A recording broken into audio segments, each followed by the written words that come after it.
Vamos a hacer un barrido general de cuáles creo yo que son las cosas más importantes que uno tiene que tener en mente. Primero que nada me voy a colgar de una de las últimas transparencias que puso Daniel, donde mostró que había que existir una máquina, pero una máquina en el buen sentido de la palabra y bien engranada, y esa, como yo la entiendo, es el cliente o el mandante, el dueño del piso. Está involucrado la parte de arquitectura, la parte de ingeniería del proyecto, y que eso va asociado con las especificaciones técnicas y los controles, y la construcción. O sea, es un grupo de varios profesionales que tienen que confluir y actuar en forma simultánea. Es bastante frecuente en la generalidad de los proyectos, no digo pisos industriales, pero en general, que el cliente es uno, el proyectista es otro, el supervisor es otro, el contratista es otro, y andan todos sueltos. Y como las cosas en la vida cuando andan sueltas funcionan mal, alguien tiene que arrear y ordenar los pollitos para que las cosas funcionen bien. Y esto no se escapa de eso. Por lo tanto, un buen proyecto de pavimentación, y en el caso de pisos industriales, que son bastante específicos, en mi opinión, esa máquina o esos engranajes que mencionaba Daniel, tienen que estar súper bien lubricados y súper preocupados que esa cosa funcione bien. Si nos descuidamos, aquí me puede llegar más de un palo de alguien, el contratista se arranca con los tarros. El proyectista se desaparece. El de las especificaciones, el proyectista hizo un cut and paste y la cuestión funcionó. Entonces, el cliente, que al final es el dueño de todo, tiene que estar muy bien apoyado y muy bien asesorado para que eso funcione bien y vaya todo muy bien de la mano. Y con eso nos vamos a ahorrar un montón de problemas que se generan durante, digamos, el producto final, que es la construcción de un piso industrial. Consideraciones iniciales. Aquí en realidad muchas veces esto uno tiene que asociarlo, digamos, a un caso general, por ejemplo, como los autos. Alguien quiere un auto, necesita un elemento para desplazarse. Otros no necesitan el elemento para desplazarse, necesitan el elemento para mover tierra. Otros necesitan para ir a hacer, no sé, subir a los cerros, excursiones. Y por lo tanto, siempre uno necesita un vehículo, pero el vehículo tiene distintas características, dependiendo de la aplicación que uno va a hacer. Los pisos industriales no escapan de ello. ¿Por qué? Porque los pisos industriales serán pavimentos, pero los hay de distintos tipos. Y no todos los pavimentos, digamos, proporcionan una superficie en teoría plana, unos más planas que otras, unos con unas cosas, otros con otras, unas dan un mejor servicio que otras, pero también el costo es distinto. Y por lo tanto hay cosas que son más apropiadas para ciertos casos que para otros, por lo tanto uno no puede olvidar cuál es el objetivo del piso, y muchas veces el cliente dice, yo quiero un piso industrial. Y la primera pregunta que uno le hace, bien señor, ¿y para qué lo quiere? Mira, en realidad yo lo quiero a todo evento. ¿Cómo que a todo evento? Sí, a todo evento, porque en realidad quiero un piso, pero que no sé todavía si lo voy a arrendar, voy a colocar fierro, voy a colocar, digamos, papel higiénico, qué sé yo. Y no tiene ni las cargas y no tiene configuración del layout, cómo va a ser. Entonces, si quiere un piso a todo evento, que también mostraba Daniel que al principio lo que el industrial quería el cliente quería para una cosa y después la cambió para otra, el piso uno tiene que diseñarlo para realmente que lo quiere. Si lo quiere a todo evento, le va a costar más dinero, porque uno tiene que ser conservador, porque después se le ocurre colocar tremendas cargas a una cosa que está diseñada para cargar liviana y después van a venir las críticas o los reclamos que el piso estuvo mal diseñado, perdón, o mal construido, lo que quiera. Por lo tanto, tiene que el cliente tener una claridad, una mediana claridad de qué es lo que quiere hacer con el piso, porque una vez teniendo claridad de lo que quiere hacer con el piso, va a saber las cargas que tiene que colocar, va a tener claridad de las cargas, y eso en realidad va asociado a tipo de carga, magnitud de las cargas, frecuencias, qué sé yo, el a todo evento. Dependiendo de las cargas y el uso que le va a dar, tendrá que ver cuáles son las características de terminación superficial del piso. ¿Que quiere un piso súper plano, con valores FF o FL súper altos? Existen, pero es como comparar un Ferrari con un auto más chico, digamos. Y evidentemente que los dos van a servir, pero para aplicaciones distintas. Y eso uno no puede olvidarlo y tiene que tenerlo en mente. Son cosas básicas, pero que muchas veces no lo están. Que eso tiene que ver con las caracterizaciones de terminación del piso. Características ambientales. Eso influye en el piso durante la construcción y durante la operación. Puede ser que ustedes construyan un patio industrial que va a ser techado, una bodega, y una cosa es si el piso lo hace antes o después de todo el cierre y la techumbre, la estructura. Puede ser un piso para uso frigorífico, que esas son unas condiciones, ya no son ambientales del solo del clima, sino que de unas condiciones que ustedes tienen internas como uso. Y evidentemente que las condiciones o solicitaciones no son la misma una u otra. Y eso uno tiene que tenerlo claro. Consideraciones constructivas. Dependiendo de los tipos de soluciones, son distintos los alcances y son distintas las especialidades de construcción que se requieren. No cualquier empresa constructora está capacitada para hacer un pavimento de hormigón posttensado, por ejemplo, o un pavimento de hormigón de retracción compensada, o un pavimento de hormigón simple. No es lo mismo. Es como todas las cosas, hay distintos tipos de jerarquía o niveles de dificultad o niveles de especialización. Y por lo tanto, uno cuando entra a esto y va a definir que quiere un determinado piso, tiene que analizar con detalle todas las alternativas y ver por dónde se va a ir. Y por último, los tipos de piso, que habrá que elegir el que mejor se acomode, habrá que hacer una relación costo-beneficio o inversión para ver qué es lo que uno va a hacer y construir, y diseñar y construir como piso. Dentro de los tipos de piso o pavimentos, si ustedes quieren, yo en realidad en pavimento industrial se habla mucho de piso industrial y yo en realidad estoy acostumbrado a hablar de pavimento. Para mí son todos los, como diseño funcionan, se usan las mismas técnicas, en el fondo con ligeras diferencias, digamos, sutilezas. Primero que nada distinguimos los pavimentos de hormigón simple, que los pavimentos de hormigón simple son los pavimentos que conoce todo el mundo, el pavimento de las calles. Y la única diferencia será el tamaño, la dimensión del paño, el espesor de la losa. Básicamente es eso. Si en realidad cuando uno analiza, independiente del tipo de piso que se trate, y quizás dentro de los objetivos que uno persigue, al final, cuando uno diseña un piso, es que el piso tenga una buena condición, digamos, de servicio, que preste un buen servicio al cliente y eso significa que no se deteriore y que no se dañe. Y en realidad, cuando uno analiza los distintos tipos de pisos, uno se da cuenta que cuando uno habla de la falla de un piso o de un pavimento es porque el pavimento básicamente se agrietó. Tendrá distintos tipos de grieta y cada grieta tendrá su causa. Y uno de los objetivos nuestros es que eso no se agriete, porque si no después tenemos que llamar a los ingenieros forenses para que traten de explicarnos a nosotros por qué se agrietaron los pisos o por qué fallaron. Y a los ingenieros forenses tenemos que dejarlos fuera. El cliente no quiere ingenieros forenses, quiere ingenieros proyectistas. Ahora, los pavimentos se agrietan y ese es un daño. Pavimentos de un tipo y de otro tienen distintos tipos de grieta y las causas son similares o distintas, hay de las dos. Pero uno cuando diseña tiene que diseñar para que el pavimento no se deteriore, no se le produzcan grietas, independiente del tipo de grieta que sea. Otro tipo de deterioro frecuente son los hundimientos. Los hundimientos en realidad, o sea, no es un deterioro no frecuente, que son los hundimientos y eso independiente del tipo de pavimento, porque eso tiene que ver con la condición de apoyo. Por lo tanto, cuando uno diseña un pavimento, uno diseña considerando que el apoyo está bien o considera ciertas características de apoyo. Por lo tanto, el apoyo, nos olvidamos del tema de los asentamientos. Por lo tanto, el deterioro principal son los agrietamientos y el otro tipo de deterioro que siempre perturba y siempre molesta son deterioros asociados a las juntas. Por lo tanto, las metodologías de diseño van orientadas a determinar la dimensión del paño con su espesor y junto con ello un adecuado diseño o especificaciones asociadas a las juntas. Las juntas serán transversales, longitudinales, de los dos, y teniendo bien hecho el diseño del espesor de la losa junto con un cuidado de la junta, problema resuelto, y no requerimos ingenieros forenses después. Bueno, volviendo al tema de los pavimentos, están los pavimentos de hormigón simple, que son los que conocemos todos. Pavimentos de hormigón reforzado son los mismos que los anteriores, con la diferencia que tiene una ligera cantidad de armadura. Normalmente los pavimentos de hormigón reforzado, por tener la armadura, uno va a paños un poquito más grandes que los convencionales y normalmente, por no decir siempre, los pavimentos de hormigón reforzado debieran tener dispositivos de transferencia de carga, algo que haga que las losas no trabajen en forma aislada y vayan de la mano una con la otra cuando son sometidas a carga.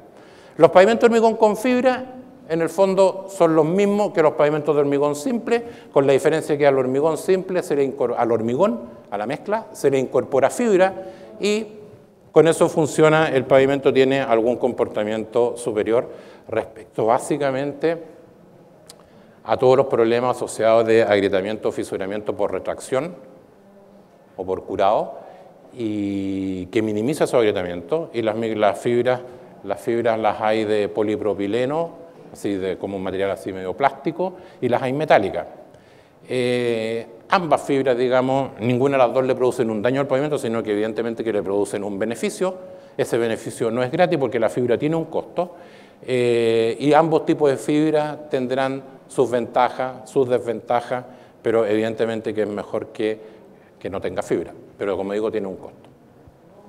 Yo diría que esos tres son los pavimentos, digamos, yo diría que el primero y el tercero son como quizás los más conocidos, los con los que uno frecuentemente se ha tomado más, son más comunes, por decirlo de alguna manera. Últimamente ha brotado o ha surgido los pavimentos de hormigón de retracción compensada, que yo diría que es una tecnología relativamente nueva. Aquí en Chile se han construido bastantes pisos industriales con esta técnica, han tenido muy buen comportamiento, y la ventaja, y la explico muy brevemente, en qué consiste un pavimento de hormigón de retracción compensada. El pavimento de hormigón, bueno, el material hormigón de por sí, por naturaleza, cuando fragua, se retrae, se contrae. Entonces produce retracción. Por lo tanto, al retraerse, las juntas quedan más abiertas y tiene todo el problema de retracción, incluso con el fisuramiento asociado que puede tener. El pavimento de hormigón de retracción compensada es un pavimento con una mezcla de hormigón similar, con la diferencia que o es un hormigón expansivo o tiene un aditivo expansor. De tal modo que la idea es que el hormigón, cuando vaya fraguando, se va expandiendo y esta expansión contrarresta la retracción posterior que va a tener el hormigón. Entonces, al hormigón como que lo deja en jaque, ahí lo deja ahí, ¿sabes qué, tú te quieres retraer? No, yo no te voy a dejar retraer porque yo me expando primero. Entonces primero me expando y después se empieza a retraer, y además cuando se expande tiene una ligera armadura, estos pavimentos sí tienen una ligera armadura que va en el tercio superior de la losa, hace que la armadura se traccione. Cuando el hormigón se empieza a expander, hace que la armadura se traccione. Y después cuando termina de fraguar y empieza a retraerse, esa tracción de la armadura le genera una compresión al hormigón y el hormigón queda, digamos, con una ligera precompresión. Y el ideal es que esa expansión contrarreste a la retracción. Por lo tanto, con esta técnica, claro que requiere el aditivo expansor o cemento expansivo, uno consigue paños, digamos, de 1000 metros cuadrados, 1500 metros cuadrados, y podríamos llegar quizás hasta los 1800. 40 por 40, 40 por 45, esos, digamos, son dimensiones que uno hace unos años atrás no se las habría imaginado nunca. Y uno los compara con el punto de referencia, digamos, o el punto de partida son los pavimentos de hormigón simple, donde uno va con losas de 3x3. Y significa losa de 3x3 porque tiene que tener las juntas, porque si no el pavimento se nos agrieta. Entonces, las juntas ya las vamos a ver, nos generan un montón de problemas. Por lo tanto, el pavimento de hormigón de retracción compensada es una técnica o una opción que a mí me parece extremadamente atractiva y que se ha estado usando en el último tiempo y con bastante éxito. Por último tenemos, digamos, no quiero decir que la elite, digamos, o el top, digamos, pues son los pavimentos de hormigón posttensado, que es una técnica que se partió con el tema de todo el diseño de vigas pre o posttensadas, que data de muchos años y lo único que hace es extender la aplicación de las vigas a las losas. Y el objetivo básico aquí es que las losas, lo que uno hace con el posttensado, aquí en el pavimento, en el piso siempre son posttensadas, lo que uno hace es a la losa darle una compresión. Entonces la losa, que es el plano de la losa, uno la precomprime o la comprime en las dos direcciones, por lo tanto es un elemento que nace comprimido. Y como veremos, las grietas que se producen en los pavimentos se generan por tracciones, porque el hormigón tiene muy baja resistencia a la tracción. Lo que uno hace al aplicarle carga es reducirle esa precompresión. O sea, si está comprimido en un cierto nivel, yo le aplico carga y lo que hago es, esa compresión empieza a disminuir y puedo llegar al límite hasta que dejar que se traccione un poco, lo dejo ahí ya, tracciónate un poco, no tengo problema. Pero eso tiene que estar controlado. Entonces ese es el tema de los pavimentos de hormigón posttensado, pero eso también requiere una técnica, digamos, constructiva, o sea, no es nada extraordinario, digamos, no estamos hablando que sea de ecuaciones diferenciales ni de física molecular o qué sé yo, no, es una técnica constructiva porque uno tiene que entender que es una técnica hacer pavimento y uno trabaja con los maestros. Y aquí, pavimento de hormigón posttensado, hay que colocar los cables, hay que tensarlo, hay que gatearlo, y eso significa controles, y ahí sí que la inspección técnica tiene que ser extremadamente rigurosa, pero además de rigurosa tiene que estar capacitada, porque ese es otro problema. Nos encontramos normalmente con inspecciones técnicas que, ay, Dios me ampare. Bueno, ¿para qué vamos a criticar más? No, pero los que sean de inspecciones técnicas aquí están todos en el top, así que aquí no hay nadie que se porte mal. Oye, ¿me siguen boicoteando esto? Le estoy echando flores a ustedes de inspección técnica, así que no vengan con cosas.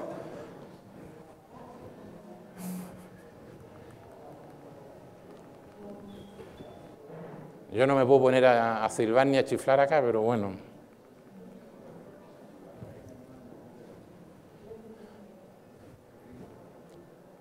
Este tiempo va, me lo pueden agregar después, ¿cierto? Mira, en minutos adicionales. Oye, me estáis boicoteando esto.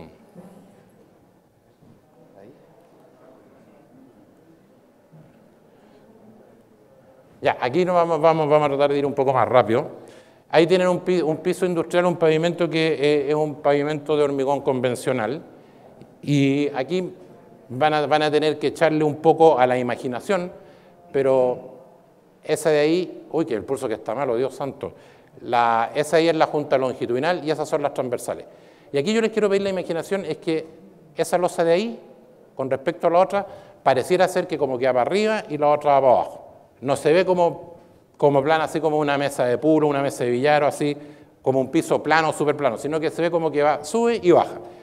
Y eso en realidad no es un efecto óptico, sino que eso es consecuencia de la retracción y el alabeo. Básicamente el alabeo de las losas y el hecho que esas losas se alabeen y de esas dimensiones, esa junta probablemente no tiene un 100% de transferencia de carga y esas losas no están trabajando de la mano una con la otra, sino que pueden estar hasta quizás un poco desvinculadas, o sea, un poco sueltas.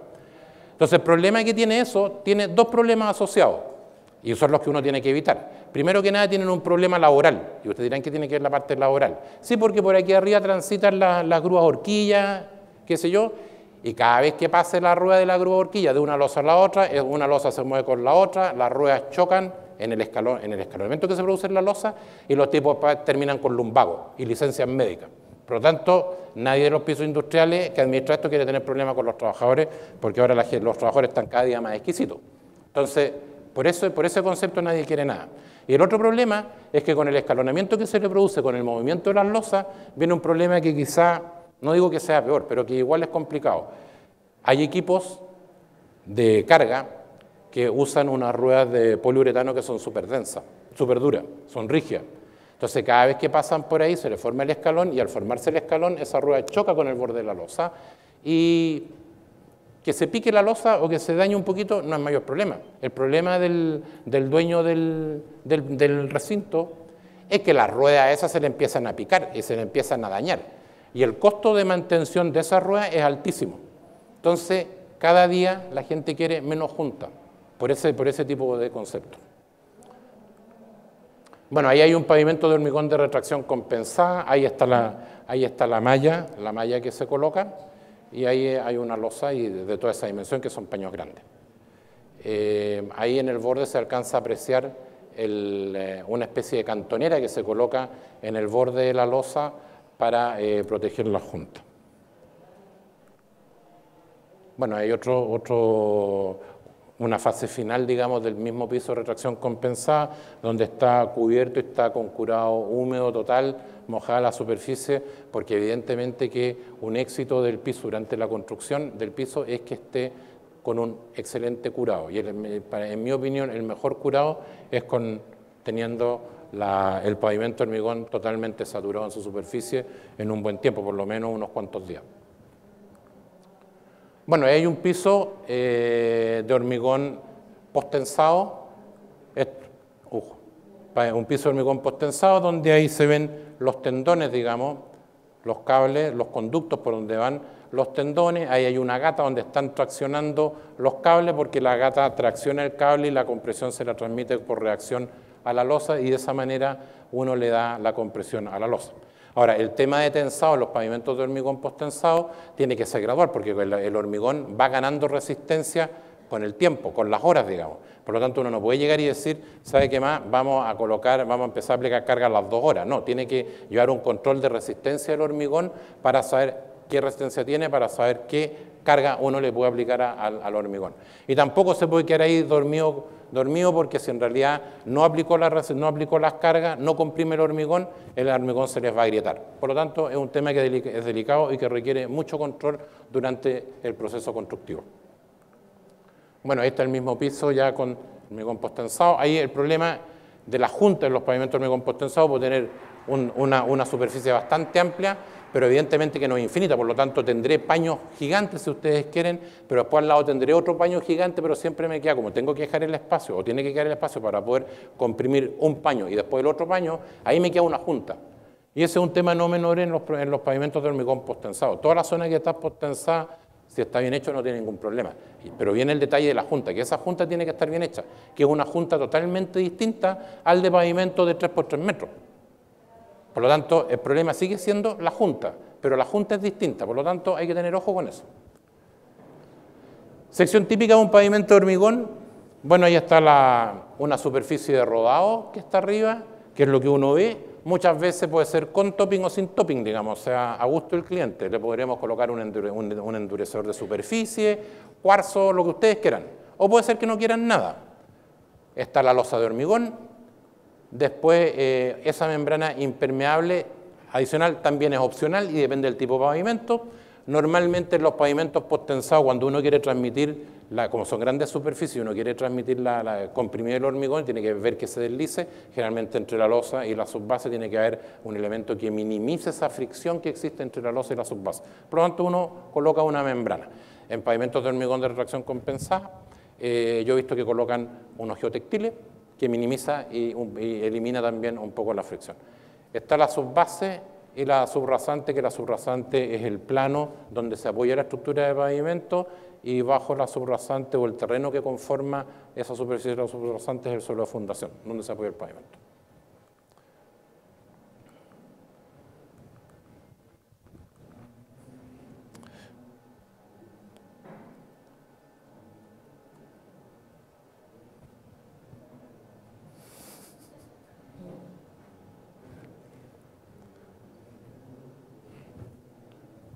Me quedan 5 minutos.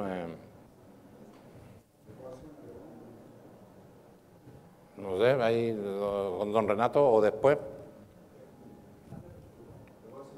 Mire, se dice que cuando está la capa impermeable o el polietileno que coloca uno en la losa antes, esto colabora con el alabeo final del. A ver. ¿Qué opinión tiene?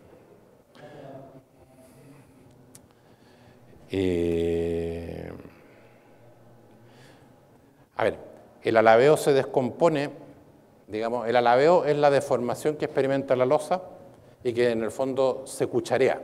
Por decirlo de alguna manera, la losa, si me demoro un poco se bloquea, no importa. La losa se cucharea, digamos. Entonces, el problema de esa cuchara que se forma, digamos que tiene dos razones o dos causas principales. Y eso evidentemente es porque existen diferenciales de humedad, de temperatura, sean en forma individual o combinado. Puede ser uno en forma independiente, uno de cada uno en forma independiente o una mezcla de los dos. Entonces, sí, en realidad, y eso para entenderlo es porque veámoslo solamente con el tema de la humedad. Una losa que está con la distribución de humedad en todo el espesor del hormigón, con el mismo grado de humedad, se mantiene tal cual. Pero como cualquier producto con la humedad, si la humedad, por ejemplo, en la madera, está seca y ustedes la colocan bajo agua, se hincha. Con el hormigón pasa exactamente lo mismo. Entonces, como el hormigón parte con humedad, el hecho que disminuya humedad durante el proceso de fraguado va a suceder que la superficie de la losa se seque, por decirlo de alguna manera, y la parte inferior no se seque. Por lo tanto, va a tener ahí un diferencial de humedad y ese diferencial de humedad va a tener asociado una contracción en la fibra superior del hormigón y no así en la fibra inferior. Ahora, si nosotros mantenemos el hormigón permanentemente saturado con agua arriba y ya afraguado, ya endurecido, después se le puede producir un alabeo por pérdida de humedad que podría ser temporal hasta que quede con su humedad estable, porque dentro de un piso se supone que grandes cambios de humedad no va a tener, a menos que sea un frigorífico, cosas por el estilo, que haya que estar lavando permanentemente los pisos, pero evidentemente que si hay diferencias de humedad entre la fibra superior e inferior, algún grado de alaveo va a tener. Lo mismo pasa con las temperaturas. A menor temperatura el material se contrae, por lo tanto la losa también se le va a alaviar por tema de temperatura. Por lo tanto, teniendo diferenciales de temperatura o de humedad, la losa se va a alaviar. ¿Qué pasa con la fibra de polietileno que uno coloca allá abajo? Esa lámina, que es una lámina, es un plástico, simple o doble, como ustedes quieren, es una barrera impermeable a la losa, que aísla totalmente la losa de la subbase. Por lo tanto, uno podría decir, ¿sabe qué más? Si se mojara el pavimento permanentemente, la barrera impermeable no va a permitir que el agua fluya hacia abajo y por lo tanto la fibra inferior va a estar siempre saturada. Entonces, si está saturada, eso va a estar, digamos, como en su máxima expansión. Y por arriba, si eso se seca, se va a comprimir y va a impedir, digamos, a generar o a facilitar el alaveo. Ahora, la lámina impermeable, yo en realidad en la práctica habitual en pavimentos de hormigón, yo no la especifico, no la coloco, excepto en los pavimentos de hormigón postensado por el problema de la fricción. En los pavimentos de hormigón convencionales, el ideal, en mi opinión, ustedes tienen la base granular y en un piso lo riegan para que tampoco vaya a suceder que ustedes colocan el hormigón y la subbase que está ahí abajo está tan sedienta, tan ávida de agua, que le saca unas pocas moléculas de agua al hormigón, porque la humedad del agua del hormigón sube por capilaridad y no se va para abajo por gravedad. Entonces también no es tanto el problema de la lámina. La lámina yo en realidad, la especificaría básicamente en pavimento de hormigón posttensado y ahí me quedo. Bueno, cuando uno diseña los pisos, una de las cosas muy importantes es la superficie, la lisura o la planidad o planicidad, como quieran llamarle, que son, digamos, eso afecta al uso del piso. Ahí está mostrando el efecto que el piso sea irregular en el sentido longitudinal y no vaya a suceder que la carga arriba, al de estar muy irregular, se va y se nos genera al final un momento volcante aquí abajo y me genera un aumento de tensiones. El aumento de tensiones no es tanto, sino que se me vaya a volcar. ¿Cuántos minutos me quedan? 5. ¿Ya? ¿Que me pone nervioso ahí, don Renato? ¿Están incluidos los minutos de descuento? Bueno, ahí para el otro lado, esto es muy importante y sobre todo se requiere en pisos súper planos cuando son trabajos, requieren a gran altura porque cualquier desnivel del piso va a hacer que la carga o no encaje bien en los bits donde hay que colocarlo o que se nos pueda voltear. Bueno, ahí con el tema de las cargas, van cargas a piso, hay un piso convencional. Ahí tienen otro donde en realidad una de las cosas que uno ve y tiene que ver, estar atento, es ver cuál es la dimensión de la pata de apoyo del rack. Evidentemente uno tiene que jugar con la dimensión de las cargas, porque la dimensión de la carga o la superficie influye en las tensiones y en ello el espesor de la losa. Ahí están los equipos donde están las rueditas súper complicadas, que son las rígidas. Ahí hay otros que son más portátiles. Aquí va muy rápido. Ahí hay otro que eso tiene ruedas neumáticas. Hay un piso terminado. Puse esto porque también, en mi opinión, un pavimento para contenedores también es un pavimento industrial. No es piso industrial de bodega, pero sí es un piso industrial igual y uno tiene que estar atento aquí, que también uno tiene que lidiar con las juntas que ustedes puedan ver por aquí y por allá y las cargas. Aquí las cargas ya no son de los carricoches chicos que andan paseando dentro de la bodega, sino que son esas grúas, hay grúas más grandes todavía, y lo peor de todo son las patitas de esos contenedores que transmiten una altísima carga. Y obligado por ello, la solución tiene que ser un pavimento de hormigón. Este es otro tipo de maquinaria o equipo, digamos, que son cargadores frontales, que se usan en la minería y muchas veces la minería quiere pavimentar, entonces uno también tiene que hacer un pavimento industrial, pero en realidad aquí lo complicado son los tipos de carga. Diseño de pavimento, vamos a ir súper rápido acá, me voy a saltar esa lámina que tiene que ver con el flujo y en realidad, volviendo al inicio, que los pavimentos se agrietan y uno tiene que evitar el agrietamiento. ¿Y por qué se agrietan los pavimentos?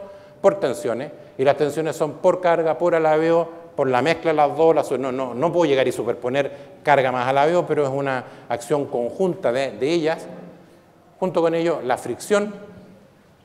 Y aparte de eso, tenemos el problema de la junta y transferencia de carga. Por lo tanto, con los primeros 4 puntos, atacamos agrietamientos, ya sean transversales, longitudinales, de esquina, agrietamientos que ustedes quieran, no de retracción, que esos son problemas constructivos, y el tema de abertura de junta o transferencia de carga, que es el problema de la junta. No sé qué pasó ahí, carga de borde, no salió en la misma y esa es la carga de esquina, no sé qué pasó con la lámina, pero bueno, había una muy parecida que mostraba la carga de borde, carga de esquina era esa. Bueno, esta está mejor todavía, donde en realidad muestra el efecto o la condición de carga de la losa de la carga más el alabeo. Y ahí está dependiendo de las condiciones, y esto pueden asociarlo a que sea una bodega que esté techada o no techada, o con cambios de temperatura al interior de la bodega. Bueno, hay un pavimento que en realidad quería mostrar, no se alcanza a ver muy bien, pero por ahí hay 300 pesos, hay una moneda de 100, hay 3 monedas de 100 pesos que caen ahí bajo la cuerda que está tensa ahí en la losa, y esa es una losa de 13 centímetros de espesor, ahí está, digamos.